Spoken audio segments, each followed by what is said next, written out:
The new God of War is jam-packed with options, sliders, and toggles. But there's one feature I would love to see. A checkbox that means when I'm solving a puzzle, the other characters just shut up for a second. Can you see anything from that block? What about freezing the geyser under the wheel? Maybe? Hey, looks like you stopped the water flow in that trough. There's a brazier to the left of the chest. Maybe you can light it? There should be a way to turn the wheel, no? Yes, that's right. Some players have complained that Ragnarok's chatty NPCs will offer up nagging hints, patronizing reminders, and out-and-out solutions. But it's not just God of War. In games like Psychonauts 2 and The Medium, characters can't stop telling you how to play. And in Horizon Forbidden West, Aloy narrates every step of her own adventure like she's recording a dang audiobook. Looks like there are massive clamps holding the shuttle in place. I bet there's a control console nearby. So why does this happen? Why do characters keep spoiling the puzzles in these games? Let's dig into it.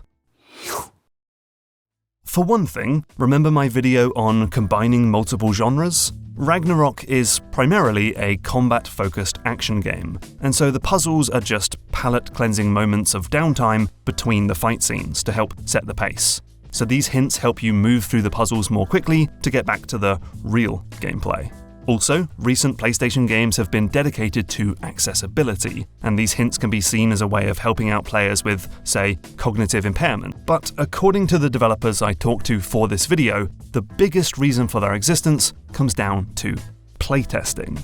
At some point in a game's development, it will be handed to a bunch of random players to see how they get on. And one thing that developers are looking for is moments where people get stuck and frustrated.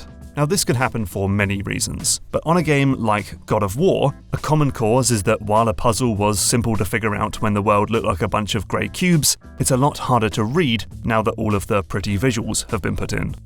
Whatever the case, if a lot of people are getting stumped by the exact same bit, then it's probably a good idea to step in and fix things.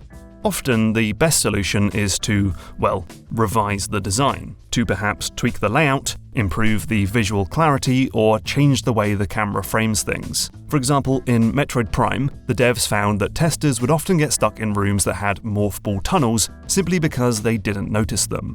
So Retro added spotlights over the entrances. You can also check out the commentary on the Portal games to hear about how levels went through dozens of iterations to help players figure out what to do. So that's often the best solution, but it can be very expensive, especially when the artists have already finished dolling up the level or the game is getting close to release. So sometimes the right option is to kick the can down to narrative and get the voice actors back in the booth to record some hints. This is exactly what Dishonored did. The devs found that players were refusing to go upstairs in the level Lady Boyle's Last Party because the guards told them it was off limits. No guests past this point. To help fix this, the devs added voice lines to the guests so they would drop hints about what's on the upper floors. Arkane says we try not to lead the player by the nose, but at some point we found that if we don't give a little information, people just get lost and don't know what to do. So it can be a good solution, and it can be done in a subtle and organic way.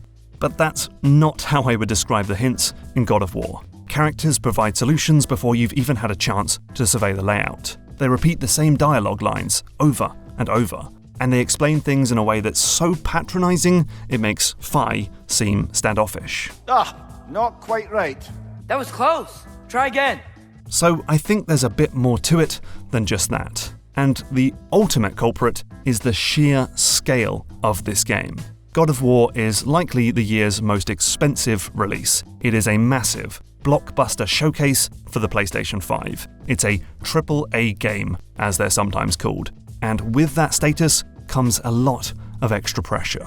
For example, the last God of War sold over 20 million copies, and if just 1% of those players got stuck on a puzzle and stopped playing the game, that's 200,000 lost users. Plus, with such a big player base, Ragnarok will surely be played by a diverse range of users, including casual gamers and complete novices. And when you're making a game with a budget bigger than some countries' GDPs, publishers don't like it if money is being spent on content that most players will never see. Games already struggle with retention. IO Interactive once said that only 20% of players would reach the last level in Hitman Absolution. And now we can see trophy data on PlayStation and Steam. It's clear that most people simply don't finish games. So this creates an instinct at both developers and publishers to aggressively watch these playtests and round off every rough edge, to jump in with a blunt force fix whenever a player gets frustrated, and to remove anything that might leave a player confused. Which might sound valiant, but in my mind at least, the ultimate outcome of this approach has been a whole generation of games that seem terrified of letting the player think for themselves. And it's not just that these hints mean you don't have to solve the puzzles. We also see it in the way games are packed with waypoints, little dotted lines, exhaustive quest logs, and messy map markers, all there to stop players getting lost, but it also means you never have to think about where to go next. And how games have these tightly constructed set pieces with a single, ultra-specific way to finish them, which means you never have to think critically or get creative with how you overcome the obstacle at hand. And so the stuff that I think makes video games so engaging, like exploration, problem solving, plan formation, risk versus reward, and suddenly realizing the solution to a puzzle that's had you stumped, all of that gets slowly worn away. So yes, as I said at the beginning, an option would be nice. And we've seen plenty of games that have found ways to let people play for themselves. In the new A Plague's Tale, there's a setting to turn down character hints. In Shadow of the Tomb Raider, you can independently tweak the difficulty of combat, exploration, and puzzles. In Jedi Fallen Order, you have to press a button to opt in to puzzle hints. In Assassin's Creed, an exploration mode eases up on the waypoints. And in Mario Odyssey, while the main game is reasonably straightforward, there's plenty to explore in side content and the end game that will suit more seasoned players. But I don't think sliders can really fix this more fundamental design philosophy that's driving the current crop of AAA Western-made games. You can't really use options to turn Assassin's Creed into Elden Ring. And as budgets balloon, publishers become more and more averse to taking risk, which leads to games that are so afraid of losing any players, they practically play themselves. So maybe I just need to rethink how I see these games.